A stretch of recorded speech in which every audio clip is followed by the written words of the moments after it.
दोस्तों आज के हमारे इस वीडियो का टॉपिक है इलेक्ट्रिकल के अंदर जो हमारी एसी सप्लाई होती है उसके अंदर दोस्तों हमारे पास दो पॉइंट होते हैं। एक तो हमारे पास सिंगल फेज होता है और एक और होता है दोस्तों हमारे पास थ्री फेज। तो दोस्तों आज इस वीडियो के अंदर मैं आपको कुछ एक पॉइंट क्लियर करने वाला हूँ जो कि आपके लिए काफी इंपॉर्टेंट होने वाला है। दोस्तों वो पॉइंट है, आपने देखा है कभी भी हम थ्री फेज की बात करते हैं, जैसे मैंने भी कई वीडियो के अंदर बता रखा है, मैं किसी भी मोटर का, जैसे मेरी कोई थ्री फेज की मोटर है, उस थ्री फेज की मोटर के अंदर अगर मैं उसका करंट निकालना चाहता हूँ, मोटर का करंट निकालना चाहता हूँ या कोई सा भी इलेक्ट्रिकल का फॉर्मूला थ्री फेज का, तो मैं ऐसा वोल्टेज के साथ में √3 को मल्टीप्लाई करता हूँ। तो दोस्तों थ्री फेज सिस्टम है हमारा, थ्री फेज सिस्टम है, तो थ्री फेज सिस्टम के √3 मल्टीप्लाई ही क्यों करते हैं।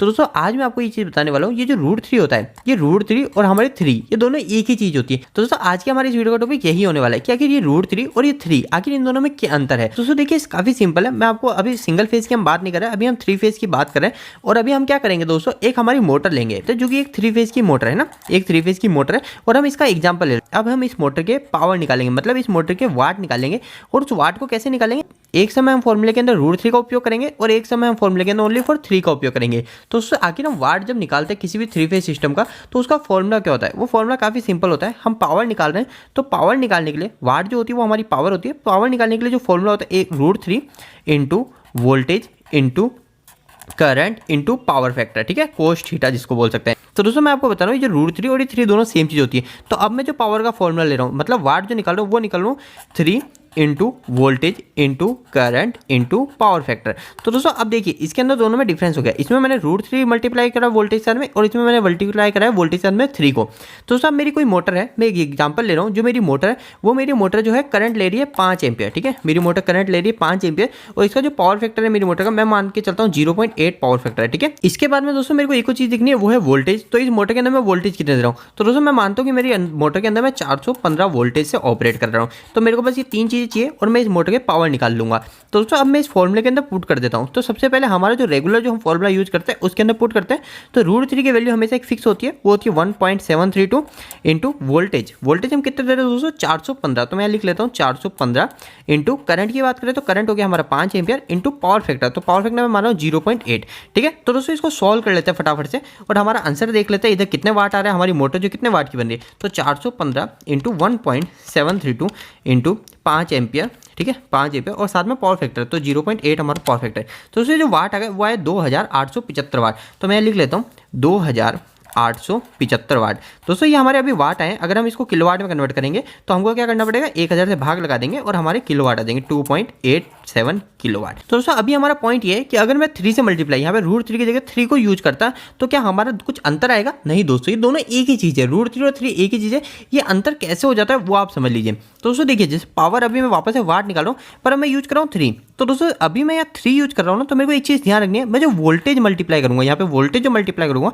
वो वोल्टेज में क्या रखूंगा। तो दोस्तों वोल्टेज हमको रखना पड़ेगा, जैसे आपको पता है कि हमारे वोल्टेज दो तरीके के होते हैं, एक होता है हमारा लाइन टू लाइन वोल्टेज जिसको बोलते हैं लाइन टू लाइन, जो कि रहता है हमारा 415 ऐसा रहता है ना।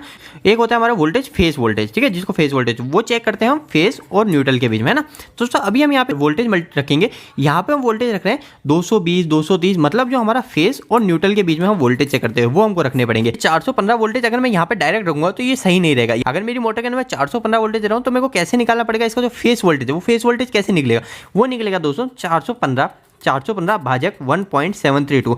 तो दोस्तों ये मैं क्या कह रहा हूँ आपको, ये मैं थोड़ा समझाता हूँ। जैसे अगर किसी भी हमारे को 3 फेस है ना, ये RYB 3 फेस है और इस साथ में एक हमारे पास न्यूट्रल, ठीक है। तो दोस्तों अगर मैं किसी फेस का, इस फेस का और इस फेस का आपस में वोल्टेज चेक करूंगा, तो अगर मेरे को इसका 415 वोल्टेज दिखा रहा है ना, अगर मान लीजिए इसका 440 वोल्टेज दिखा रहा है, हम शॉर्टकट में 440 मान रहे हैं ताकि हमको अच्छे समझ में आए, तो अगर इन दोनों के बीच में 440 वोल्टेज दिखा रहा है तो इसका फेस और न्यूट्रल के बीच में, यानी इस फेस का फेस और न्यूट्रल के बीच में वोल्टेज कितना दिखाएगा, इसी का फेस और न्यूट्रल के बीच में वोल्टेज 220 थोड़ी दिखाएगा। या फिर अगर मैं इस फेस का और इस न्यूट्रल का चेक करूंगा तो भी 220 नहीं दिखाएगा। इसके अंदर वोल्टेज क्या दिखाएगा दोस्तों, अगर आप प्रैक्टिकल जाके चेक भी करेंगे तो 440 भाजक 1.732। तो यहाँ पे मेरे को दोस्तों वोल्टेज दिखाएगा 254 वोल्टेज, यानी अगर मैं इस फेस और इस न्यूट्रल के बीच में वोल्टेज चेक करूंगा तो मेरे को दिखाएगा 254 वोल्टेज। आप प्रैक्टिकल जाइए, अगर आपको वहाँ पे 415 वोल्टेज दिखा रहा है, यानी इस फेस और फेस टू फेस, यानी फेस टू फेस अगर आप चेक करो 415 वोल्टेज दिखा रहा है, तो आपको फेस टू न्यूट्रल कितना वोल्टेज दिखा रहा है, और मैं आपको बताऊं तो कितना दिखाएगा, वहाँ पे दिखाएगा 415 भाजक 1.732। फेस टू न्यूट्रल आप चेक करोगे तो वहाँ वोल्टेज दिखाएगा 239.60, यानी इसके आसपास वोल्टेज दिखाएगा। अभी हम यहाँ पे वोल्टेज कितने दे रहे हैं दोस्तों, 415 वोल्टेज, यहाँ पे हम 415 वोल्टेज ही दे रहे हैं। तो यहाँ पे मैं लिख रहा हूँ 415 भाजक 1.73। यहाँ पे मैं 1.732 करूँगा। क्यों करूँगा? क्योंकि मैं यहाँ पे जो मल्टीप्लाई कर रहा हूँ वो 3 से मल्टीप्लाई कर रहा हूँ, है ना। यानी मेरी जो वोल्टेज है, वोल्टेज 3 गुना ज़्यादा है, तो वोल्टेज 3 गुना ज़्यादा मतलब 3 फेज है। तो मैं यहाँ पे अब वोल्टेज रखूँगा 239 वोल्टेज। तो यहाँ पे मैं वोल्टेज में लिख रहा हूँ 239 पॉइंट, यहाँ पे पूरा लिखिए ताकि हमारा बिल्कुल आंसर सही आए। तो 415 भाजक 1.732, तो मेरे जो वोल्टेज है 239.6, तो मैं यहाँ लिख लेता हूँ 239.6। इसके बाद दोस्तों मल्टीप्लाई करंट हमारा 5 एम्पियर और पावर फैक्टर है हमारा 0.8। और यहाँ पे मैं अब जो मल्टीप्लाई करूँगा वो करूँगा दोस्तों 3 से, √3 नहीं रखूँगा, यहाँ पे मैं 3 से मल्टीप्लाई कर रहा हूँ। तो 3 से मल्टीप्लाई करने के बाद हमारा आंसर देख लेते हैं। तो 3 × 239.6 इंटू हमारे एम्पियर कितना है 5 × 0.8। तो दोस्तों हमारे जो वाट है वो आए 2875.2 वाट। तो दोस्तों अगर मैं इसको भी 1000 से भाग लगाऊंगा तो ये भी मेरा हो जाएगा 2.87 किलोवाट।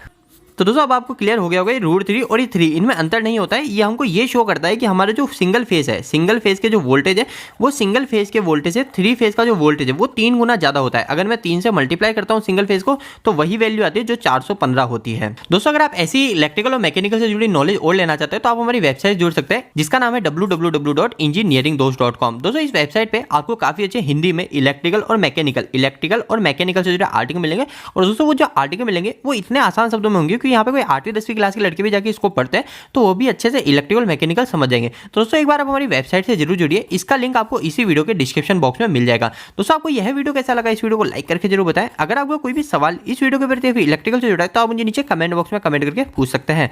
इलेक्ट्रिकल वीडियो अगर आप हिंदी में देखना पसंद करते हैं आज हमारे चैनल को सब्सक्राइब कर लीजिए। आज के लिए इतना ही, धन्यवाद।